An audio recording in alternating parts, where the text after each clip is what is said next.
কলকাতার সেকেন্ড ডেতে চলে যাচ্ছি একটা অন্য হোটেলে, যেরকম তোমাদের আগেই বলেছি। তো আমি তো জানতাম কোন হোটেলে যাচ্ছি, তো আমি বিশাল এক্সাইটেড ছিলাম, কিন্তু তোমাদের তো আমি এই ভিডিওতে বলবো। আমার বড় আসলে কোনো কিছুই সারপ্রাইজ রাখতে পারে না, বলেই দিয়েছে। এক্সাইটমেন্টের চোটে লাফাতে লাফাতে জানো তো আমি কোন হোটেল বুক করেছি ওইভাবে বলে ফেলে লাস্টে, আর সারপ্রাইজ কোনো কিছু রাখতে পারে না।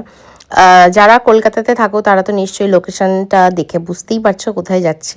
তো এই হোটেলটার নাম হচ্ছে পোলো ফ্লোটেল, যেটা হচ্ছে কলকাতার খুবই একটা ফেমাস হোটেল, আর লোকেশনটা জাস্ট ওয়াও।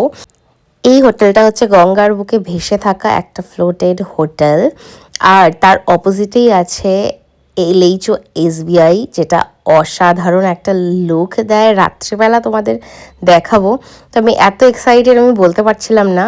ফার্স্টে আমি খুব এক্সাইটেড হয়ে গেছিলাম। আমার বর যখন চাকরি পায় তখন এখান থেকে ও ডকুমেন্ট ভেরিফিকেশান হয়েছিল, আর তবে থেকে এখানে আসার ইচ্ছাটা আমার অনেক দিনের ছিল। নিজের চোখকে দেখে সার্থক করে নিলাম, সত্যি বলতে প্রাউড ওয়াইফ ফিল হচ্ছিল অ্যাকচুয়ালি। তো চলো, ও তো ভেতরে চলে গেছে, আমি ভিডিও করার জন্য বাইরে ছিলাম। তো তারপরে আমি এখন যাচ্ছি ভেতরে।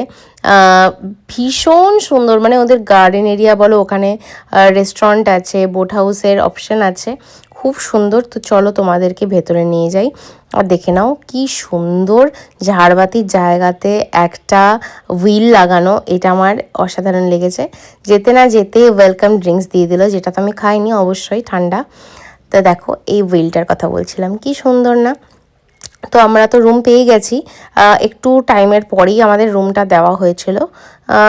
তো যাই হোক, এখন আমরা রুমে চলো যাই। এই জায়গাটা দিয়ে আমার একটু ভয় লাগছিল, বাট দেখো ভিউটা, ওয়াও, হাওড়া ব্রিজের মানে ভিউটা কি অসাধারণ। তো এই ব্রিজটা আমার জন্য একটু ভয়ের বিষয়, কারণ নিচে জল আর ব্রিজটা একটু নড়বড় নড়বড় করছিল, যেটাতে আমি একটু ভয় পাচ্ছিলাম, কারণ আমি এইসবে একটু ভয় পাই। তো যাই হোক, তারপরে দেখো একদম মিডল অফ দ্য রিভার এই হোটেলটা। তো তারপরে আমরা এখন, মানে ওটা যেখান থেকে আমরা ঢুকলাম ওখানে কোনো রুম নেই, ওখানে শুধু রেস্টুরেন্ট আছে। আর এগুলো হচ্ছে হোটেল ব্যাঙ্কোয়েট, ওপরে এখানেও রেস্টুরেন্ট আছে। তো খুব সুন্দর এরিয়া, তোমাদেরকেও আমি দেখাবো আরও ডিটেলসে, আরও ভিডিও আসছে। তো চলো এখন আগে রুমে চলে যাই। এইটা হচ্ছে আমাদের লবি। আমরা ছিলাম সেকেন্ড ফ্লোরে। এখানে তিনটে floor, ground floor, first floor আর সেকেন্ড ফ্লোর, আর থার্ড ফ্লোরে ব্যাঙ্কোয়েট আর হচ্ছে রেস্টুরেন্ট আছে। তো আমরা হচ্ছে সেকেন্ড ফ্লোরে পেয়েছি, আমি তো খুব খুশি, কারণ একটু ভিউটা তাহলে ভালো আসবে। আর আমার একদম জলের কাছাকাছি থাকলে একটু ভয়টাও হয়তো বেশি লাগতো, ওপরে আছি বলে অতটা ভয় লাগছে না। তো চলো তোমাদের আগে রুম টোরটা দিয়ে নিই। তো এটা হচ্ছে এন্ট্রি, আর ডান দিকে তোমরা দেখতে পাচ্ছ এটা ওয়ার্ড্রপ, বাম দিকে বাথরুম, আর এখানে একটা ছোট জায়গা আছে যেখানে দাদা নিজেই তুলে দিয়েছিলেন ব্যাগটা। এখানে একটা ছোট চা কফি করার জায়গা, আর রুমটা খুব একটা বড় না কিন্তু স্পেসিয়াস, আর মোটামুটি ক্লিন, আমি বলবো না খুব ক্লিন, একটু মেনটেনেন্সের অভাব তো অবশ্যই আছে। মানে বেডশিট বলো, তারপরে তোমার হচ্ছে ফ্লোর বলো, এগুলো ক্লিন হলেও এরা একটু তোমার ওয়াল, তারপরে বিভিন্ন যে ফার্নিচার, এগুলো একটু কম ক্লিন আমি দেখলাম।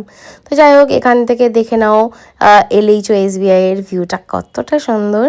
তো আমাদের এই সাইডে পড়েছিল বলে প্রথমে আমার একটু দুঃখ হচ্ছিল, আমি ভেবেছিলাম গঙ্গার ওই দিকটাতে পড়বে, ফাঁকা মানে নদীটা দেখা যাবে, বাট সেটা যখন হয়নি কোনো সমস্যা নেই।